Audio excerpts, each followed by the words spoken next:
Welcome back to Jedi Enclave. I am Daniel. And I'm uncomfortably close to Yeah, you. we are super close. This is the first time we've ever. Well, it's not the first time, but No. we've tried the camera thing before. I became impatient with it, and then I became not impatient with it. Okay. So now we're doing it again. So bear with us. I gotta reach. Oh god, this is super awkward. Yeah, I need to, we do not have a completely professional studio setup yeah, here. it's okay. That's because we're just a couple of doofuses that like Star Wars, In a basement. and we are literally in a basement. This is my basement, actually.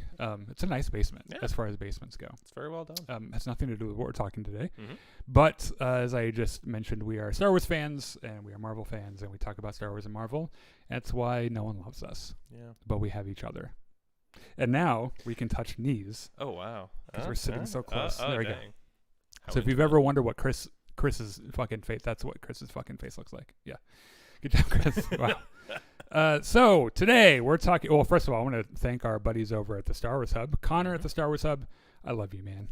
And I appreciate that you just let us spam our shit all over your Yep. page. And who knows? Yeah. Yeah. And then Star Wars fans worldwide Mhm. who they've never messaged me about not posting there. So I assume that we they assume appreciate everything it. goes. Yeah. It's fine. Of course, as with all things, make sure you like and share this. Mhm. I need to make sure I hit record on this because some of this might go on YouTube, Yes. and I need to hopefully my I mean, computer doesn't this, freak out. This introductory segment certainly not, but Well, right? Yeah.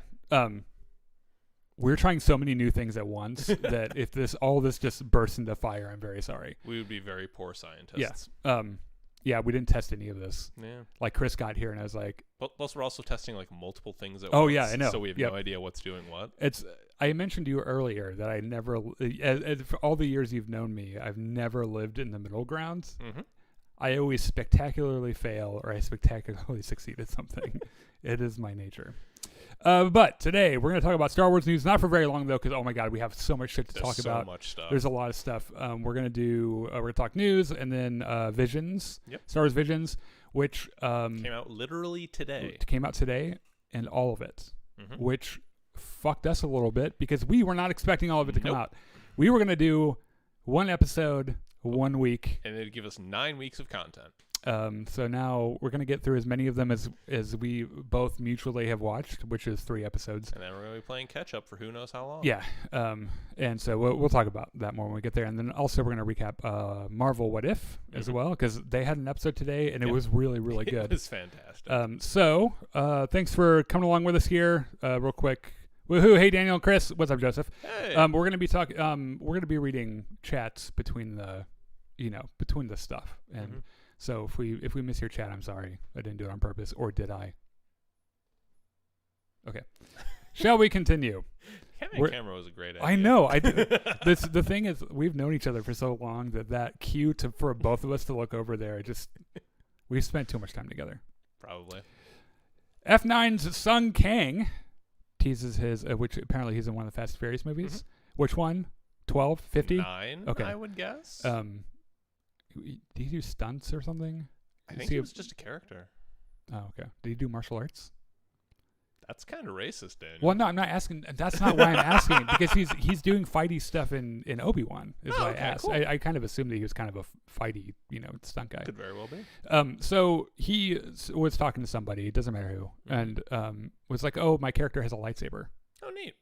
Now, we're talking about Obi-Wan, by the way, the Yes. show. This is a big deal because we really don't know much about it other True. than Obi-Wan's going to be it. We know Hayden Christensen's going to be it, which, by the way, he showed up to a photo shoot with the Obi-Wan production hat on.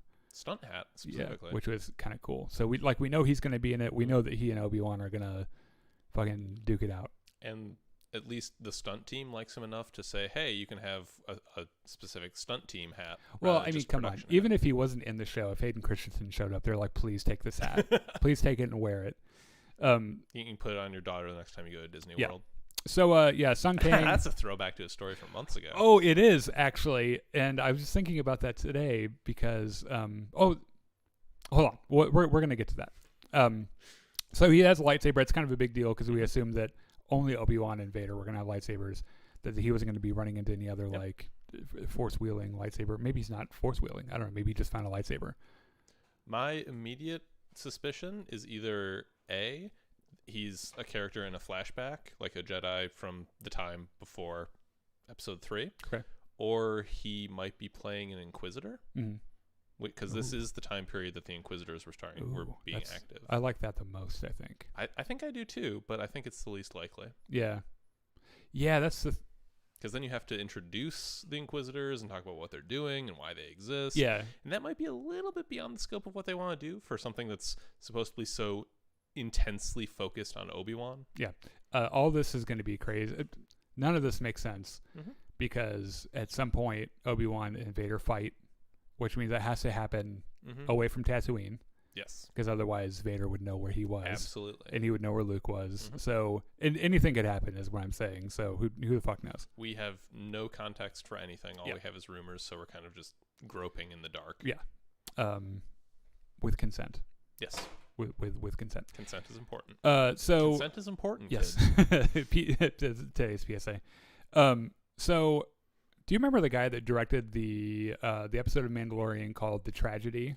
I remember that episode. I don't remember who specifically the guy was. Well, it was a guy. Okay. And that's where Boba Fett becomes crazy awesome. Yes. Yeah.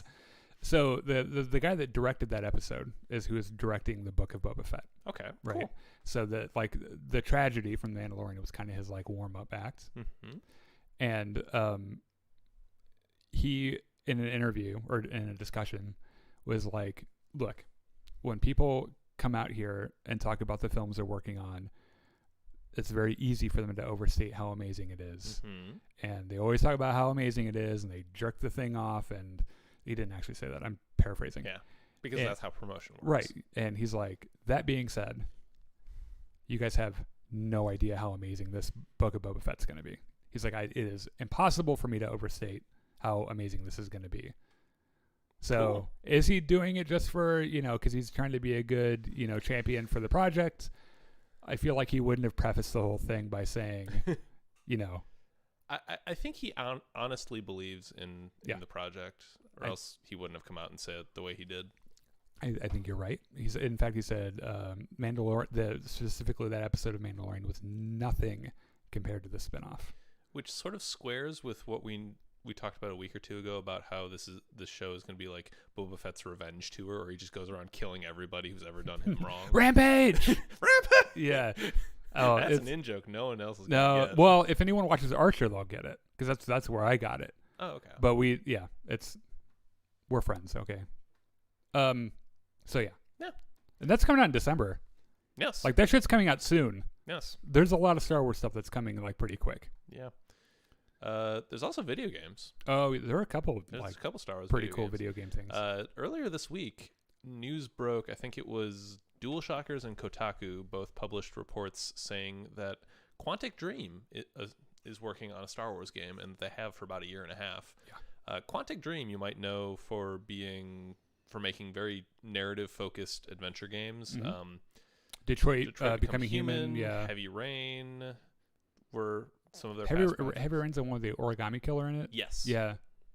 Neither of those games I played, but I watched gameplay of. Mm-hmm. So they were really good. Yeah, intensely narrative focused games. Action sequences are generally not super like their thing. They kind of were the dominant force in the QTE driven action sequences where you press X to not die. Yeah. Or to do a punch. Yes. Or to miss and if you miss it, then you miss the punch. Yeah, and you fall off and you look very silly. Yeah. Or you get hit by a bus, like in Detroit Becoming Human. Oh, cool. Like one of the characters can die really early. You don't press like the right button, you get hit by a bus, and then it's over. The reports do say that Quantic Dream is scaling down on that sort of thing in favor of like traditional action elements. Well, they're taking it out entirely for the Star Wars stuff they're working on, right? Really? Yeah. Which is good because we know what Star Wars and QTEs is like because we've all played fucking The Force Unleashed, which is where you mash the button to pull the Star Destroyer into the planet. Yeah, which by the way is the worst fucking part of that game, and of all games possibly. That is a terribly designed. We did that on stream a few months or more than a year ago. Yeah. Anyway, I was very upset. Also, a little while back, they formally announced that Knights of the Old Republic remake is happening, Mm-hmm. which there were rumors for months beforehand, but we got a formal announcement and trailer. From some interviews, the director of the game, I believe, did. This is way more of a remake than we expected. Like we talked about last week, there's a spectrum from remake to remaster, where like remaster is just you touch up the graphics and the sound and throw it out. Yeah. Remake is an entirely new game. And it seems like they're, from the sounds of it, they're rebuilding the entire game from the ground up. Which is great. Yeah, which, like, Knights of the Old Republic is a great game, but it's a little bit dated. Yeah, it's got some problems. Yeah. What I expect to have happen is that they're gonna keep all the shit that everyone remembers that melted your face when you saw it. Mm-hmm. They're gonna keep that, and then they're gonna make a bunch of other changes otherwise to make it make more sense, because some of that story doesn't make sense. Yeah. Because there is so much of that story. That motherfucker goes on for like 20 days. Like, you can play that game for 20 days straight and still not finish all of it. There's a lot of side quests where it's like someone's like, hey, go do this thing, and you do the thing, and you come back to them, and then they say, hey, that's great, here's a reward, and you can either take the light side option, which is no rewards are necessary, or you can take the dark side option, which is you stab them with your lightsaber and take everything they have. I'll take that reward, and I'll take everything else, and I'll kill your kid and your dog. Yeah. Goodbye, fuck you. Like, the sequel did a lot better in making, like, more nuanced light side, dark side options, but the original game was kind of heavy-handed. It was one way or the other. Oh, it did that. Yeah. Also, I'm sure that some of the leveling mechanics will probably be different as well. Could very well be. RPGs confuse me sometimes. Like, whenever I play KOTOR on stream, there's a couple of these guys that will watch. Be like, well, why aren't you doing this? So you're rolling a blah blah blah on your dexterity and blah blah. It's like, I don't fucking know why. I don't know what the fuck that is, because there are so many of those things. You never played Dungeons and Dragons, did you? No, and in fact, when playing video games, I'm very good at spamming one button, and that's generally how I play. And when I play KOTOR, that's what I do, and it's generally in the form of Lightning Storm. Well, that works. Because it's a super like OP ability. You just walk into a room, click it a whole bunch, and then everyone dies. Yeah. I love it. That's my kind of video game, is what I'm saying. So yeah, that's going to be a lot different than people expect. And I wonder too if they'll keep a lot of the music, because one of the things that's not dated about KOTOR is the music. The music was absolutely fabulous. So, who knows? We'll know when we see it. It depends on how much new stuff they're putting in, because obviously new stuff would probably demand new music cues. Yeah, but I could definitely new see characters. them. Do you think? Probably. Maybe like combining some characters, or expanding like old minor characters into newer things. Yeah, that'd be cool. If this was Knights of the Old Republic 2 we were talking about, I would say definitely yes, there's new characters, because that game is famous for having so much cut content. Oh yeah, I know. I've heard about, because you can get expansions that there's mods. Yeah, mods. That store as much of that as they can. Yeah. But like, that game was pushed out far before it was ready, and it really shows. Yeah, it's also notoriously really buggy too. Mm-hmm. So, yeah, well, who knows? Yeah. We'll know when we. This is the thing, is I'm going to have to either steal a PS5 or like upgrade my PC to play it, because I'll play that motherfucker when it comes out. Yeah. All right, so I'm gonna do a quick little experiment and see if my mouse works over here. It does, thank God. Anyway, that's the news. Yeah, all the news. There's no more news. We need a news, one of those like. Yeah. Okay, so I'm gonna put this up. Okay, good, that works. Awesome. All right, Fantastic. so we're gonna get into the after show part of our show here. Before we get any further, Star Wars Visions was released today. Mm-hmm. In its entirety. Every episode is out. We're not doing every episode today, because I just haven't had time to watch them all.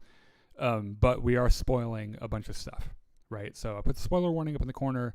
If you, like I said, we're only doing the first 3 episodes. So if you've seen the first 3 episodes, feel free to hang around.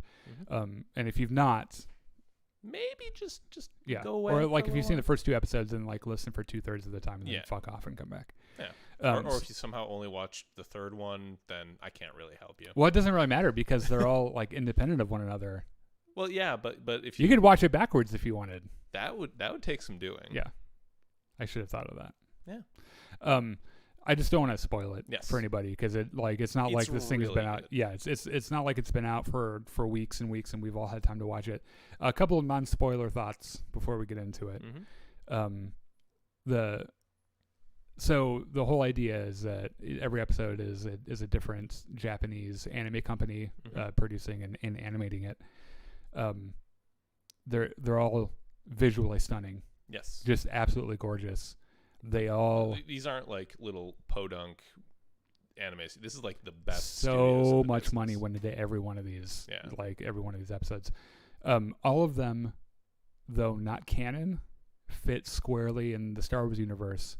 They fit in the idiom. Yeah, because of all the little details that they are careful. All the little fucking droid noises and when you use the comm link, the sound it makes and shit. And the sound when you turn on a lightsaber. Yeah, it's all from the Star Wars universe. All of it feels so much Star Wars, and it's really really cool. And mind you, I don't have anything against anime. I just don't watch it as much as like people who are really crazy about it. And I have, even though like the goofier ones, I have fucking loved every one of them. Like they're so good. Even the ones that aren't super serious are charming. Yeah. Oh yeah, they are actually. You're right. That's actually especially the second one.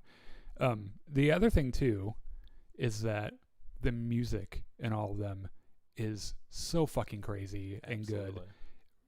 The first episode actually credits every individual member in the orchestra that did the soundtrack, which never happens, by the way, in shows. Like you go watch Family Guy. Family Guy, every episode has a 100+ piece orchestra that plays, right? Which is cool. Yeah. But not a single one of those players gets mentioned in the credits, right? And they don't expect to. That's just not, they are so they did get credited for that first episode. All of them were Japanese players. And it's one of the things that makes the music part better than other things that have come out recently, like Bad Batch, for example. Bad Batch has obviously synthesized instruments. Yeah, and it sounds like ass. Like it really does. Yeah. And despite the themes being really cool. Yeah, it's written well. It's arranged well. They're cool themes. It's played by a machine. Yeah. And it sounds like right. And you can't. There's nothing you can ever do to replicate that human musicianship, and it shows in every one of these episodes. You can tell they're all real instruments, and it just really puts the icing on top of the cake, and I really really love it. So we're gonna oops, that's the wrong mouse I'm trying to get here. No. So that's what Chris looks like. Oh. Looks so much like your cartoon thumbnails. Yeah, we hired a guy to draw those.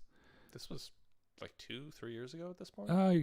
Almost 2 years ago. We've not been doing it for that long. Okay.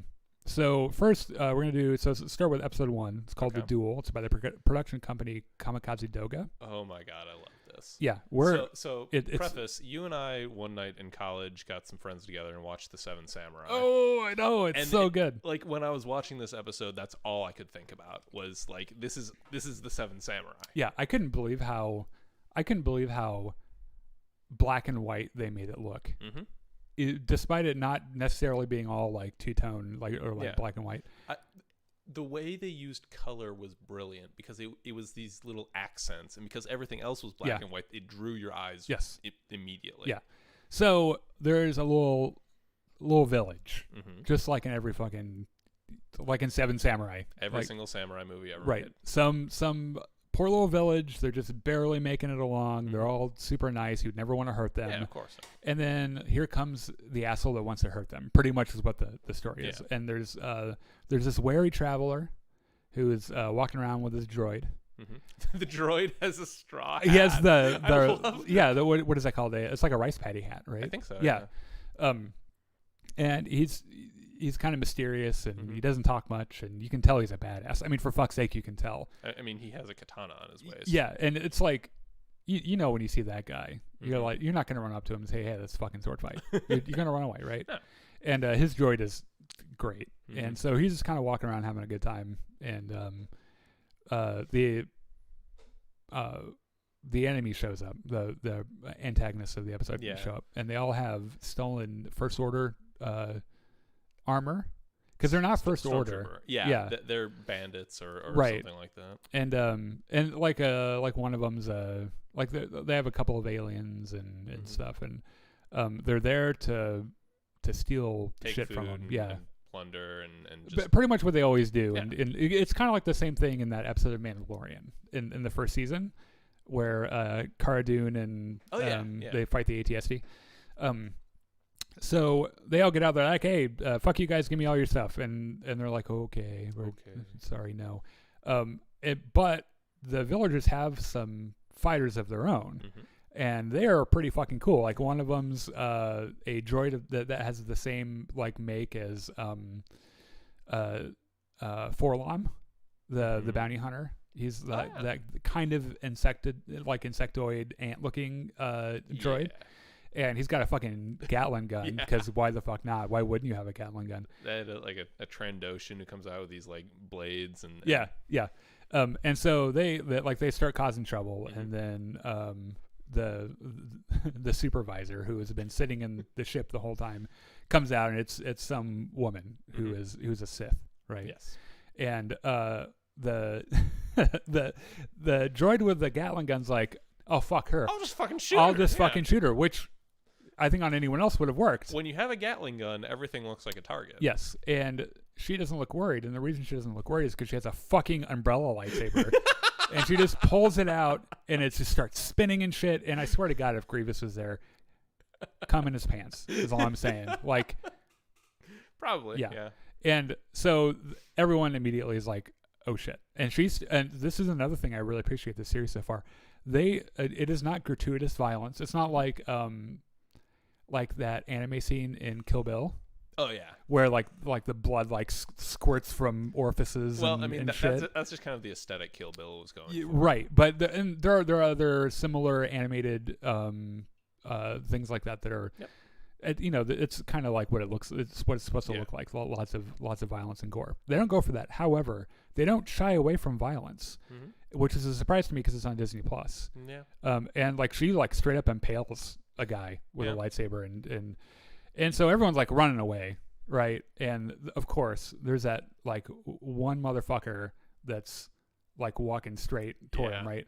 The best part, like they set this up, it's a setup for a later thing. Is so he's staying with this like innkeeper or something on the edge of the village, and up like, on the hill. Yeah. And when he sees the commotion, he's like, "All right, I want you to fix my droid." Yeah, because he gets hit or whatever. Yeah. He puts this kettle on to boil. He needs you to fix the droid by the time that kettle boils. Yeah, and the guy's like, "Or what?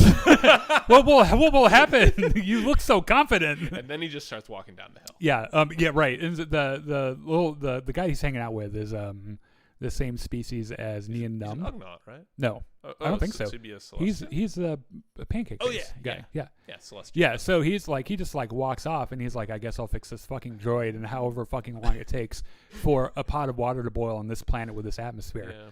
And so he just does his fucking march down the hill as people are like, running away and shit, and taking his time because he got to walk in style. Yep.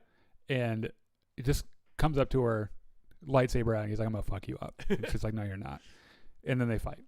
Well, first she's like, "Oh, so you must be a Jedi." Oh yeah, right. He hasn't drawn his lightsaber yet. Yeah. Right. And I'm glad you're here because I've watched more than just 3 of these. Yeah. And it was like 5 seconds ago that I was watching them, so I'm still struggling to remember. He's not drawn his lightsaber yet. And she like detaches her lightsaber from the umbrella. Well, she just takes it off. She's like, there's the umbrella attachment, and just like throws it off. And now she's got a lightsaber. Yeah. How does the technology of that work? It's anime. Don't worry about it. That's a theme that we need to establish, Yes. actually, because there's shit that happens in this show that doesn't make sense.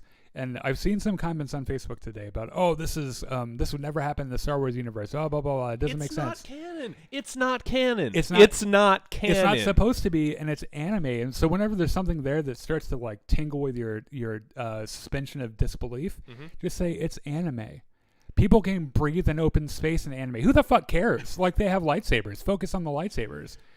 So anyway, this guy starts marching down, and he hasn't drawn his lightsaber yet. And she does automatically assume that he's a Jedi because he's helping. Of course. He's helping the good guys, right? And he pulls his fucking by the way, his katana saber. He draws it correctly, just like you would expect a samurai from all the samurai movies and whatever to do. It's a beautiful katana draw and everything. Red lightsaber. It's on that image right there. Oh yeah, yeah. Yeah, right. And she's like, "Oh, you're a Sith." yeah, she's like, I'm confused now. I don't understand this. And at one point, like, she tries to hit. Well, maybe he draws his lightsaber after she tries to hit him because he stops it with the Force. Yeah, that's right. I think that's what that's must. We're really slaughtering this. I don't give a fuck because I'm really excited about it. It's so cool. It is. She like goes to smack him in the face with it, and he just stops it with the Force, and she's like, "The fuck? I don't know how to do that." And then he pulls his lightsaber out and they fight, and this poor guy is up here trying to fix this droid. All the while, more stormtroopers are like pouring out, and like they've got the whole village fucking rounded up and shit. And the fight makes it away from the village to the woods by the stream, and then they're on a fucking log in the river because why the fuck not? Because she actually cut the rest of the tree off so they can float down the river.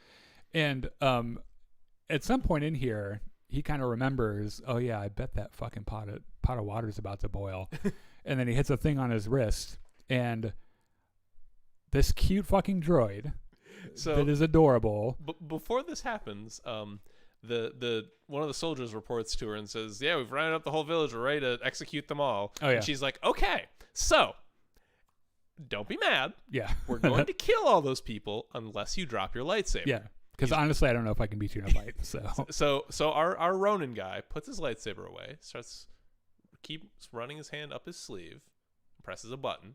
Blue button. Mm-hmm. And then the droid activates. Yeah. Go on. He just starts rolling down the hill. And at this point, I'm like, what is he going to do? Like knock something over and it's going to kill a bunch of people? No. He's got a fucking missile detachment that comes out and fires, I don't know, 5,000 missiles probably. It's basically the Whistling Birds. Yeah, Mandalorian. times 6 or 7. Yeah. Because there are so many of them. Kills the entire army. Every single one. Yeah, like this droid's body count must be really fucking high. It's way higher than our Sith Ronin. Oh, yeah. And so...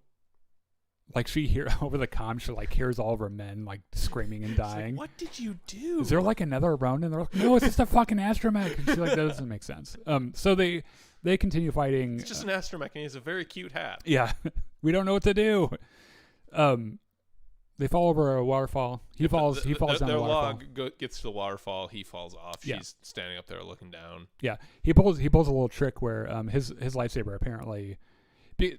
Okay, so the reason that katana looks the way that it does is because it's a physical blade that doesn't disappear, that fits into a sheath. Yes. Right? And that's what his looks like, even though a lightsaber doesn't have a physical blade all the time, right? But I guess that means that he's got 2 lightsabers that can, like, I don't know. Sure. He sets up this little trap where she's, like, looking at she knows something's behind the waterfall. Mm-hmm. Like, a lightsaber turns on. She, like, uses the fucking log to split the waterfall, which I thought was a neat little detail. And she like, it's one of those like, you know, your shoes untied kind of moments where she, like it's just like a little statue thing that he shoved his lightsaber in the hand. But she doesn't know that it's a statue. Lands right behind her, fucking kills her, and fucking dead. Mm-hmm. Right. And then everything's fine. Yeah. Because that's how those kind of things end. Every single bad guy is dead. Yeah. And you find out at the end that he takes the kyber crystal from her lightsaber, mm-hmm. right? And he's about to like put it in his jacket pocket, where he has like a dozen several other red more, kyber crystals. And someone says something about someone makes a comment about whether be a Jedi. You're right, and he says unfortunately no, I think is what he says, which is an interesting thing to say. I don't know what his deal is, and I know that I know what's going to happen. Like everyone's going to be like, oh my god, great Jedi confirmed. No. First of all, great. For great many Jedi reasons, no. But this episode does what all the best short stories do, in that it leaves you with at least as many questions as it answers. Yeah. So as he's about to put the kyber crystal in his collection, he's like, "Fuck it, you guys can have it. It's cool. It's shiny. You guys can have fun with it." And they're like, "Oh, cool, thanks." And he and his droid just walk off into the distance, and they'll probably never see him again. I shat myself when I watched this episode. It is, I cannot overstate how beautiful the art style is. Mm-hmm. How every frame of, I feel like this is true for all these episodes. Every frame is like a painting. and they're really, really neat. This particular episode, I think there's one episode that might be in contention for my favorite with this one, but so far this is like one of the best ones for me. There is a reason they made this the very first episode, because people, like, when you scroll to the new series on Disney Plus, like people are going to start with episode 1, right? Well, if you do it backwards. Well, yes, but most normal people would just start with episode 1, which is why wouldn't you begin at the beginning? Right. So of course they, like, in a series like this where every episode is completely disconnected, you put the strongest one up front so that people are like, wow, that's really good, I need to keep watching. Yeah. We're going to do proper recaps of the entire thing to put on YouTube, right? We're going to do it some other point. We will, I'm sure, rate these from 1 to 9. Rank them, yes. Are there 9 of them? I think there's 9. Yeah. So we're like, we will give these proper examinations past today's, just like, and this happens and this happens.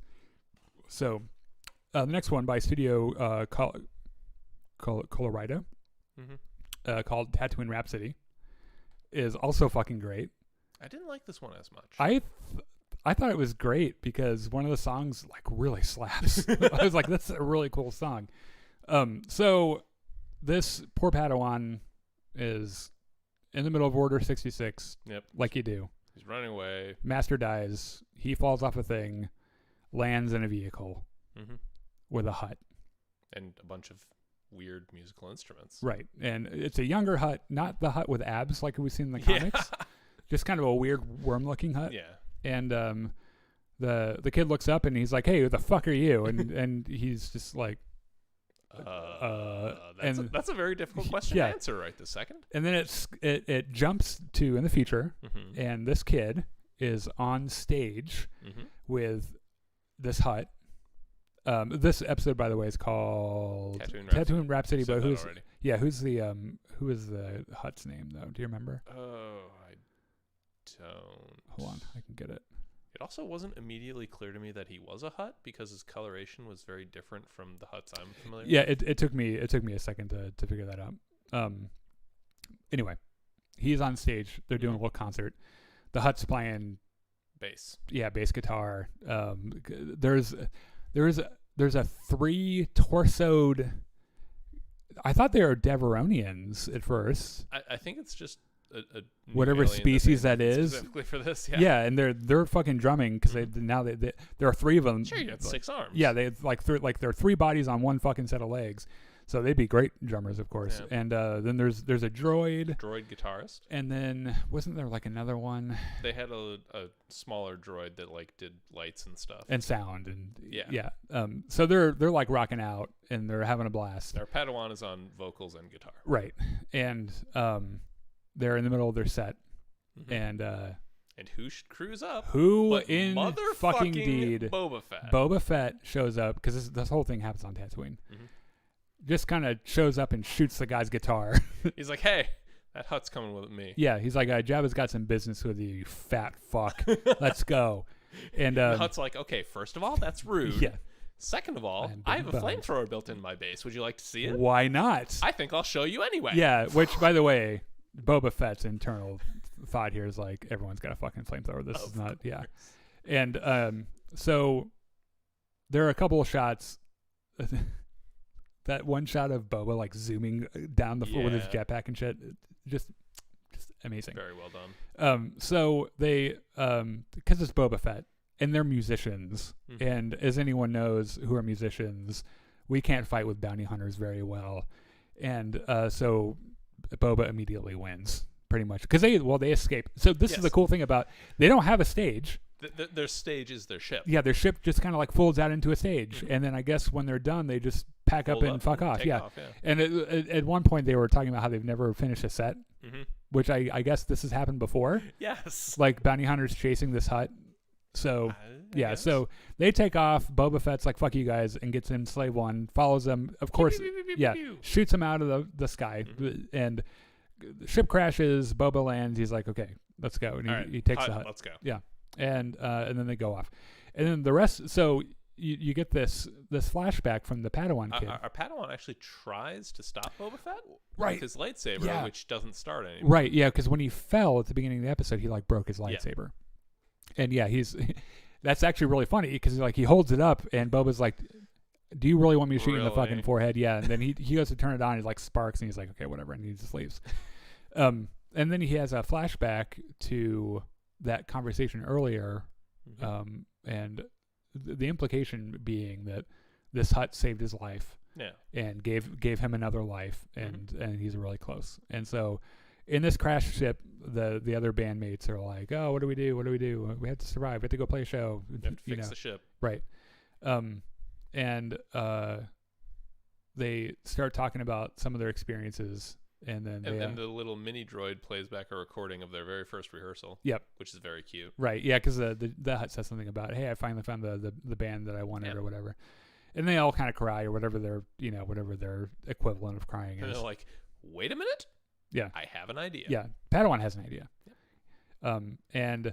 So we're at the Bunta Eve Classic. Well, that's the race, right? Yeah, they're at that area, the stadium. Yeah, where they've got this real gross looking execution pad set up for this hut, and it turns out that the hut is like related to Jabba or something. Or Jabba just hates him. Yeah, well, no, Jabba wants him to be in the business. Because he's a fucking hut, and he's like, no, fuck you, I want to play flamethrower bass, and so that was enough for him to be like, no, just kill him. Well, so they're about to take this hut out to get executed, and the band shows up, and he's like, what are you guys doing here? They're like, Bib Fortuna takes off his manacles, and he's like, what? Yeah, and he's like, hey, we talked to Jabba, we convinced him that before you die, we want to do one song, and he's like, okay, all right, I mean. What position am I in to and so they put him out there and they do a fucking song, and this song is so good. I really, really liked it, and fucking the crowd likes it. Fucking Jabba likes it. He's like tapping his fucking tail. Was Boba Fett tapping his toe? Yeah. Oh yeah, he was into it too. They were all into it. Song ends, the crowd's like, do another one. Song. Yeah. And so Jabba's like, okay, fine. And Padawan's like, hey, Jabba, we're going to be the biggest band in the galaxy. Yeah. You should be our sponsor. Yeah, you could be our manager. And he's like, you know what? Shit, this maybe could make money. Yeah. And that's the end. Yeah. And then the hut doesn't die. Then who knows what happens to this Padawan kid. He's using his old lightsaber hilt as a fucking microphone. Yeah, that was kind of weird. I got the impression that they were going to try to fight their way out if it didn't go well. Maybe? Because I mean, they have a flamethrower base. Who knows what other weapons they have hidden? Well, I thought that he like retrofitted that lightsaber to like actually be a lightsaber. No, apparently not. Yeah. Well, they did the most Jedi thing ever, and they didn't fight, and they won by some other means. So, third episode. Let's wait for my twins. my secret source to update. My secret source, Trigger, I believe. Yes. Yep. The twins. Trigger starts out with one of those really classic Star Destroyer in the dark. Light pans across. It's at the end of the fucking Star Destroyer. It's not just one. It's two, and they're conjoined by a cannon. What's worse than one Star Destroyer? Two of them. This episode leaned so hard into the twins imagery. This whole thing is ridiculous, by the way. This whole episode is fucking crazy. Like, I was telling you about this before, but like this episode feels to me like someone was like assigned a summary of Star Wars as a school project, and like they put on the movie and then like took some LSD and fell asleep, and woke up at various times throughout the movie and were just like, oh yeah, scribbled down a note, fell back asleep. Yeah, the whole thing is ridiculous. And then they're trying to like reconstruct it from their extremely like they took notes, but like when they sober up, they're just like little picture drawings, and they're like, oh, I guess we'll write a screenplay out of this. Yeah, I guess. So this story follows a pair of twins who were bred by apparently Palpatine. Yeah. Because they go through this whole montage where they're bred in the same area where we see in Rise of Skywalker. Stuff, the tanks of Snokes and stuff.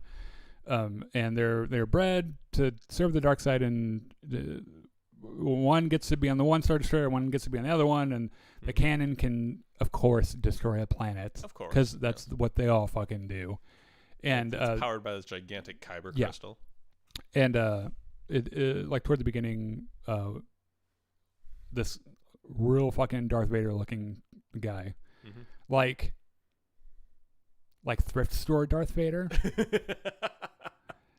goes down and puts the kyber crystal in a thing and walks off. And then on the bridge of the other one, Star Destroyer, like, our plan is finally fire the death cannon. Fire, power it up, and it's Justice Cannon. Yeah, right. Yeah. Oh my God.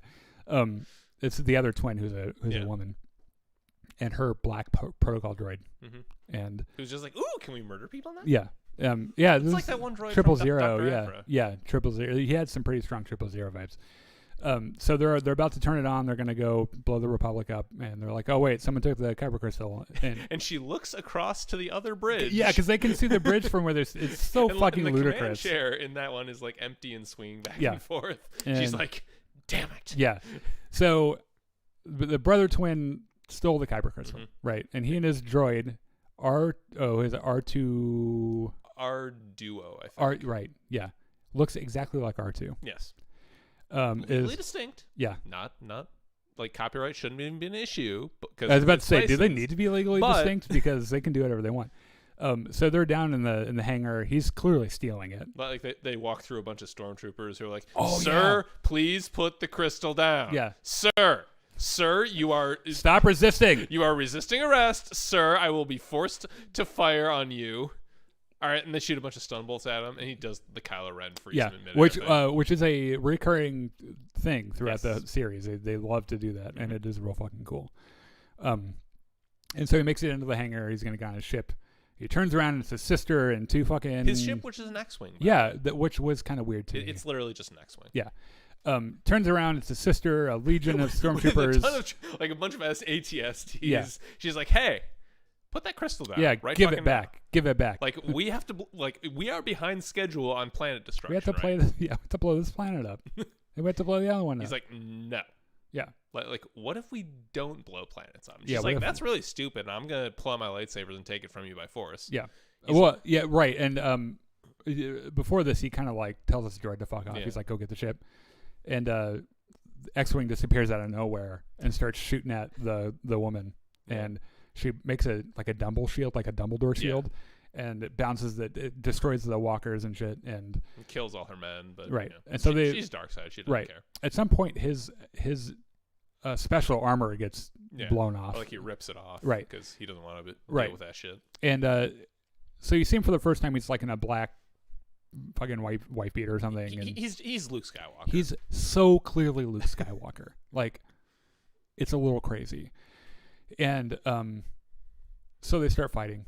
He hops in his X-wing and tries to fly away. Right, she just catches the X-wing. She uses the Force and is like, no, bitch, you're coming back. What I thought was funny there is she wasn't pulling the X-wing, she's pulling the case of the kyber crystal in it. And he's like, oh, this is not going to go well. And he tries to like hold on to it. So now they're like on like the exterior of the Star Destroyer. Yep.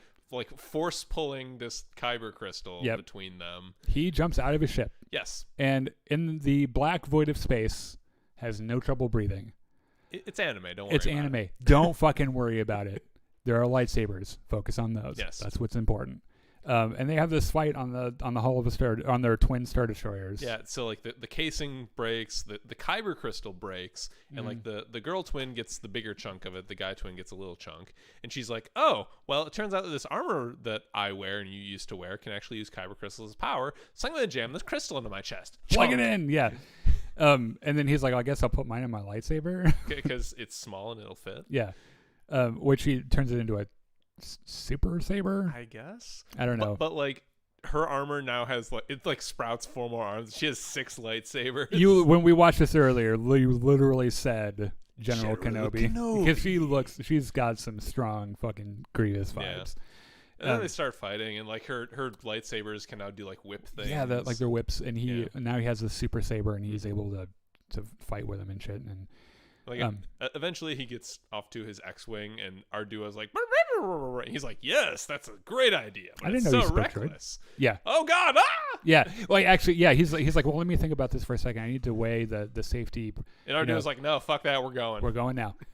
So he's like on the exterior of the X-wing. Our duo is like jutting as fast as the ship can fly straight at the Star sister, Destroyer. Yeah. who is on the Star Destroyer and has like lost control of the Kyber crystal. Yeah, and she's sitting there screaming the whole time. Yeah. It's a little annoying, and then they like fucking invert, and they're upside down, and like he turns his super saber on, and it's now it's 4 miles long or something, and he just starts cutting through the entire fucking Star Destroyer. Yep. Why? Because it's anime. And don't worry about it. By the way, despite the fact that she's standing on the surface of the Star Destroyer, only the little casing that held the Kyber crystal is damaged. Broken? Yeah, because it passes through like it should have cut her straight in fucking half. And it doesn't, but it's it breaks the the Kyber crystal. And there's this beautiful lingering shot of the Star Destroyer essentially getting Holdo maneuver. Yeah, he did the Holdo maneuver, but he didn't fucking die. No. From any of the things that should have killed him, because he has the Force. Yeah, yeah. That's not how the Force works. We should have had the fucking soundboard up. Anyway, so they don't know where she went. We know as the audience that her evil black protocol droid like put on a helmet and was like flying through space to grab her. It's like, oh yes, master, I'm very glad you'll live to murder someone else someday. Yeah. I'm gonna wear this oxygen suit even though I don't breathe, and you're just gonna sit out here in the open void of space. Exactly. Yeah. He crashes on some double sun, like twin sun planet. Tatooine. Yeah. Tatooine. You're right. They really hit the twin thing really hard. He's like, yes, I know she's alive out there because she's my twin. Yeah, and I'll go save her, and the end. Yeah. Pretty much. So like I said, we'll probably do the rest of them next week, just so we get them all out of the way while people are still thinking about them. And then look for some content on our YouTube channel, some like proper breakdowns, and some maybe an Easter egg video of everything, and possibly fewer jokes. Yeah, possibly. Yeah, I don't know if I can agree to that. That's why I said possibly. What is that name? Gemina. Hey, what's up? Gemina. Bradley says, I can do a better job. Samurai Trooper Bandits fucking Mary Sithings. What? Called Visions Furries. I don't know. Either I'm not reading that correctly or Bradley's on correct. I think that's supposed to be Mary Sue, except it's Mary Sith. Oh, I don't know. Yeah. I don't know. So we got to change this because we're going to do a quick Marvel What If recap.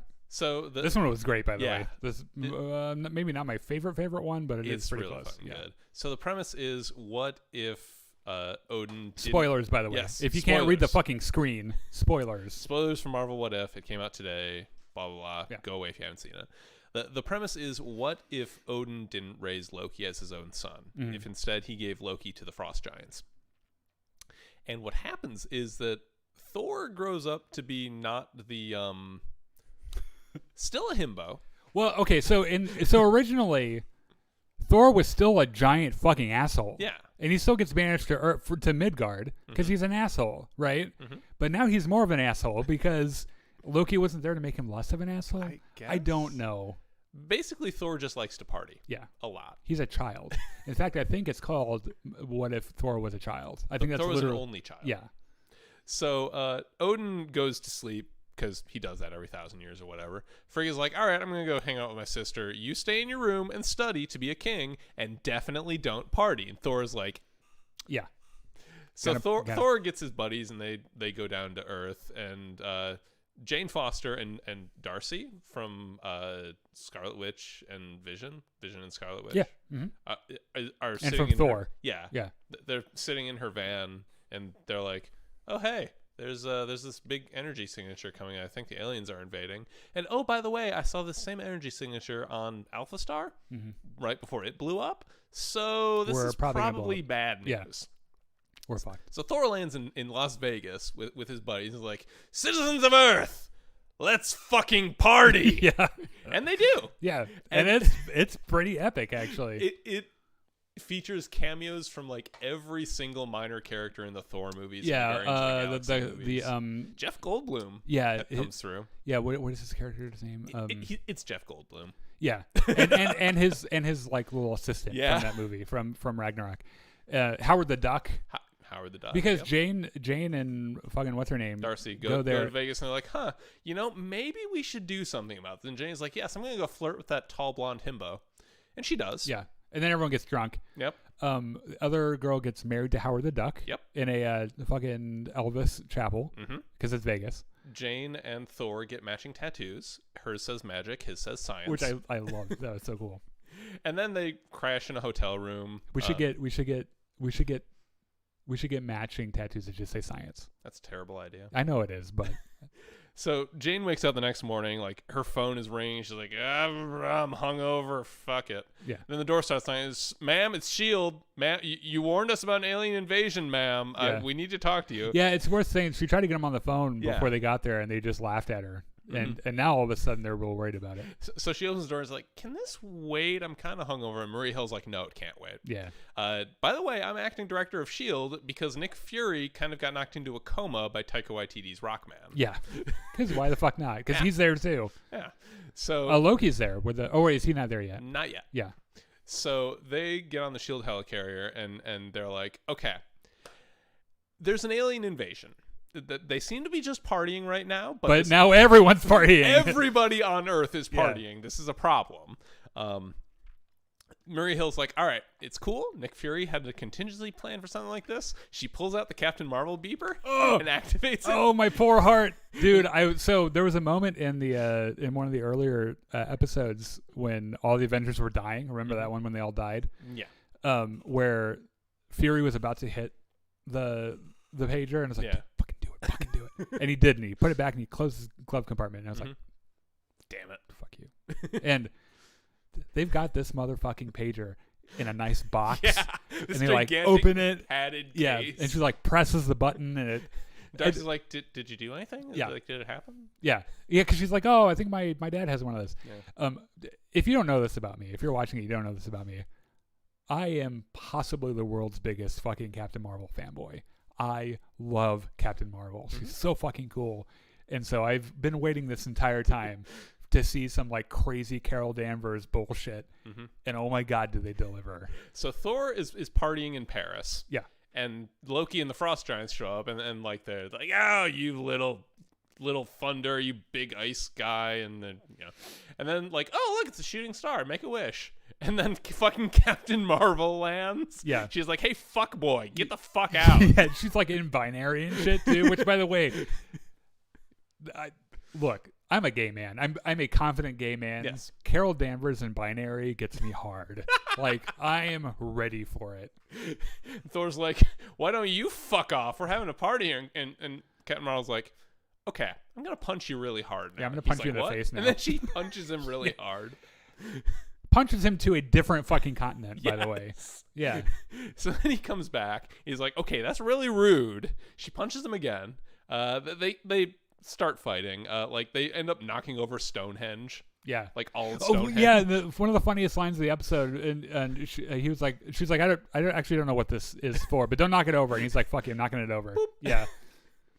So like they go from France to England to like the Western United States. They're all over the place. They're just punching each other into different. Yeah. They eventually land back in France, and Thor's like, okay, I'm gonna put Mjolnir on your chest so you can't get up. You need a timeout. Yeah.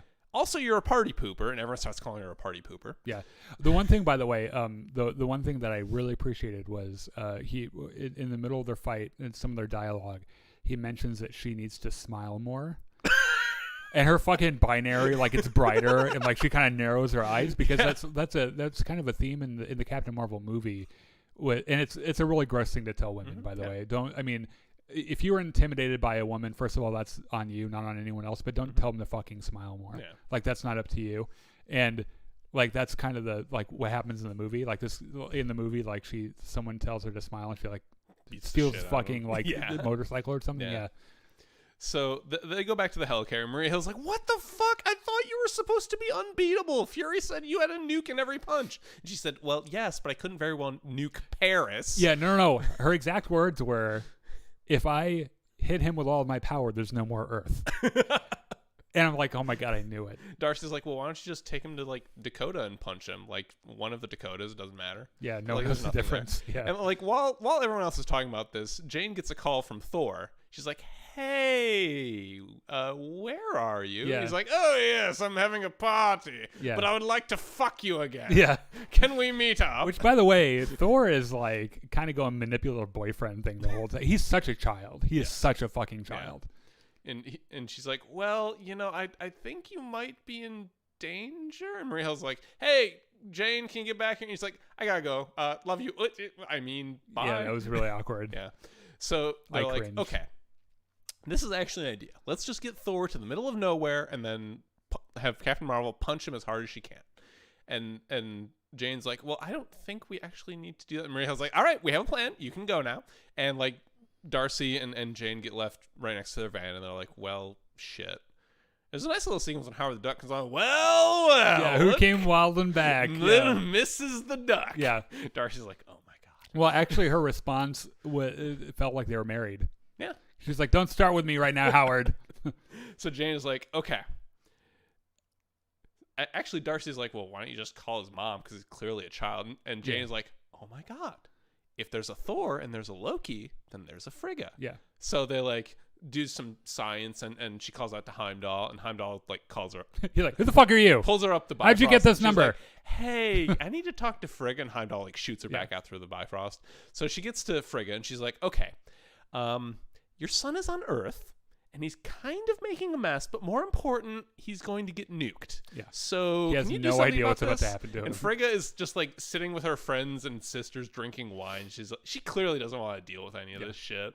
Because she only sees them like every 1,000 years or something. Like they're or celebrating some something solstice like or something. that. Yeah. So she's like, fine, I'll do something about it. Meanwhile, the party has moved to Australia, and Thor is about to like go surfing down the roof of the Sydney Opera House. He's like up in the air when Captain Marvel grabs him out of the air and flies away to Siberia. So she like slams him into the ground. Oh no, wait. I think it was Siberia. Yeah, maybe you're right. Like the shield helicarrier there is like, all right, Maria Hill's like, okay, arm the nukes. Like, what do you mean nukes? Like, it's just in case she gets distracted by a kitten or something. Yeah. And they're like, well, what about Captain Marvel? Oh, she'll be fine.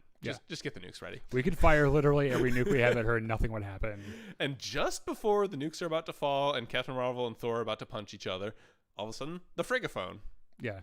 It's the Bifrost, I guess, but it's just an image of Frigga. And she's like, hey, what are you doing, Thor? It's FaceTime for Asgard. Yeah. And Thor's like, oh, I'm in my room studying. Polar bear roars. She's like, yes, okay. I'm on Earth. I'm actually on Earth, but I'm here on a cultural exchange with my study group. Yeah. She's like, yes, okay. Well, I'll just drop by and visit then. He's like, oh fuck. Yeah. And Captain Marvel's like, good luck with that, fuck boy. Yeah. Which, by the way, this is the part of the like, in any other trope, it's the teenager with the fucked up house. Yes. But since it's Thor, it's the fucked entire up world planet. is fucked up. Like they stole the St. Louis Arch. Yeah, the Frost Giants like graffitied on Mount Rushmore. Thor knows those guys can party real hard. The whatever the dude was who actually destroyed Asgard in Ragnarok has like fire god. He melted an arm off the Statue of Liberty. Yeah, he's trying to fuck the Statue of Liberty. I think. That was really weird. So Thor goes back to Australia. He's like, okay, look, guys, we need to fix this. And everyone's like, fuck that. I'm just go home. And then he like uses his thunder voice. And, hey, we need to fix this. And they're like, yeah, okay. Well, since you said it louder. So there's this montage of like Frigga flying down the Bifrost and like Thor flying around trying to fix everything. And then like she arrives and there's Thor and his study group. And they're like, oh, yes, Frigga. Yes, it's very nice to see you. We just finished class. And they're like, learning is magic. Yeah. She's totally not buying it, by the way. And then Captain Marvel shows up to kind of try to sell the lie because I think she probably wants to fuck Thor at some point. She gives him an iPad with like NPR. Yeah, here's that education. Cultural information. Yeah. And Thor's like, all right, well, I'll just, grab my hammer and be gone. And he grabs his hammer and it's like covered in graffiti and condoms and yeah. And Frigga's like, use. Yeah. Mm-hmm. Yeah. And then that's the end. Not quite, because there's one little stinger. Jane is off in her trailer. Thor comes by and gives her some flowers and like, hey, oh right, I'm gonna call you. She's like, no, you're gonna take me on a date. It's like, yes, I'm gonna take you on a date to the unicorn planet. She's like, yeah, great, pick me up at 8. See ya. And goes back inside. He turns to walk away, and a portal opens. And out come a bunch of Ultron robots. Oh, you're right. Led by a big Ultron and like the mask with Infinity Gems. Yeah. All 6 Infinity Gems. Yes. And the mask opens, and we see that it's Vision. So it's Ultron. I assume Ultron succeeds in getting his consciousness into the Vision body, and he gets all the fucking stones. One thing I forgot to mention is that at the beginning, when Thor and his buddies are walking around the palace in Asgard, there's a complete Infinity Gauntlet. Like Thanos-sized Infinity Gauntlet with all the stones just sitting in the vault. Yeah. And they just casually walk past it and don't mention it. It's because it's fake. Oh. We can talk about that in the Battlefront stream. By the way, we got a Battlefront stream coming up here in just a couple of minutes, so we hope that you guys stick around, say hi to us. We're going to play Battlefront. It'll be a lot of fun. We'll win a lot. We'll get lots of hate mail. So glad you guys joined us. Hope you like the new camera setup. This isn't a really nice DSLR camera or anything. No. It's literally my fucking it's an iPhone. iPhone. Yeah. But this is how we'll do things now because it's easier than me